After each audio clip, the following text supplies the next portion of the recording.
قریش مکہ نے فیصلہ کیا کہ کعبے کی تعمیر جو ہے وہ ازسر نو کی جائے، کیونکہ عمارتیں کمزور ہو گئی تھیں پانی کے سبب، اور یہ بھی کہتے ہیں کہ خاتون نے بخور جلایا تو اس سے آگ لگ گئی اور کئی شہتیر جو ہے اس کے جل گئے، کیونکہ لکڑی سے پہلے ستون بنائے جاتے تھے، ان کو نقصان پہنچا۔ تو یہ طے پایا گیا کہ تعمیر نو کی جائے، مگر ڈر یہ تھا کہ کعبے کو اگر گرا کر دوبارہ بناتے ہیں تو یہ اللہ کا گھر ہے، ابرہہ بھی آیا تھا اس کو ڈھانے کے لیے، تو اللہ تعالیٰ نے ابابیل کے ذریعے اس کو ہلاک کر دیا۔ تو یہ کیسے ہو سکتا ہے کہ ہم کریں اور ہمیں نقصان نہ ہو؟ تو یہ خوف تھا ان کے اندر۔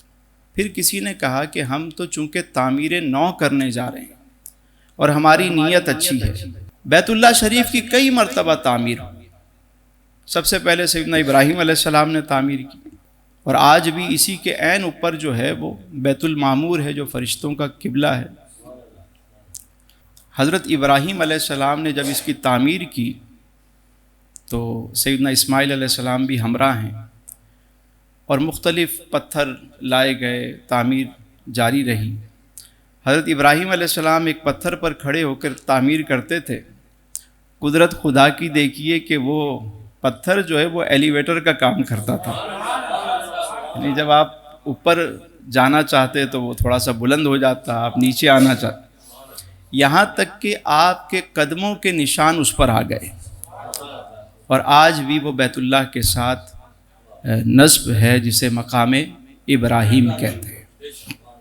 اب جب ابراہیم علیہ السلام نے تعمیر مکمل کی تو آخر میں ایک جگہ رہ گئی، ایک مخصوص قسم کا پتھر چاہیے تھا، اس سائز کا، کونے پہ ایک جگہ باقی تھی۔ تو آپ نے اسماعیل علیہ السلام سے فرمایا کہ جاؤ اس سائز کا پتھر ڈھونڈ کے لاؤ۔ وہ گئے، ان کو کافی دیر ہو گئی، واپس آئے تو کیا دیکھتے ہیں کہ پتھر جو ہے دیوار میں نصب ہے، ایک سفید رنگ کا پتھر نصب ہے۔ حیران ہوئے، کہا ابا جان یہ پتھر کہاں سے آیا؟ تو سیدنا ابراہیم علیہ السلام نے فرمایا کہ یہ جبریل امین لے کر آئے، اور یہ جنتی پتھر ہے، وہ حجر اسود جو کہ پہلے سفید تھا دودھ کی طرح، بعد میں انسانوں کے اعمال کی وجہ سے وہ سیاہ ہو گیا، اس لیے اسے حجر اسود کہا جاتا ہے، اور یہ نصب ہے۔ یہ بات قریش مکہ کو بھی پتہ تھی کہ یہ بڑا مقدس پتھر ہے۔ اب تعمیر کے حوالے سے یہ طے پایا کہ ہم کعبے کو تعمیر تو کریں گے، لیکن ہم حلال کی کمائی سے کعبے کی تعمیر کریں گے، یعنی حرام کی ایک پائی بھی ہم استعمال نہیں کریں گے۔ یہ آپس میں فیصلہ کیا گیا، یعنی کوئی سود کا مال، کوئی جوئے کا مال، کوئی ایسی کمائی اس پاک گھر کی تعمیر میں استعمال نہیں ہوگی۔ اب دیکھیے اس دور میں بھی، جسے ہم دور جاہلیت کہتے ہیں، اتنا شعور ضرور تھا کہ اللہ کے گھر کو، خانہ خدا کو تعمیر کرنا ہے تو حلال اور طیب مال سے کرنا ہے۔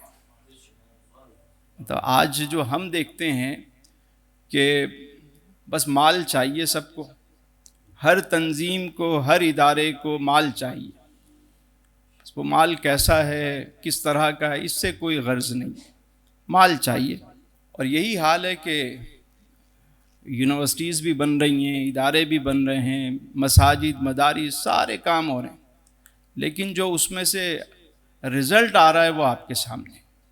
مسجد تو بنا دی شب بھر میں ایما کے حرارت والوں نے، من اپنا پرانا پاپی تھا، برسوں میں نمازی بن نہ سکا۔ تو یہ جو من کی تبدیلی نہیں ہو رہی، اس کی وجہ یہی ہے کہ صدق مقال اور رزق حلال جو ہے یہ ختم ہو گیا۔ بہر طور یہ طے پایا کہ حلال مال سے ہی کعبے کی تعمیر کی جائے گی۔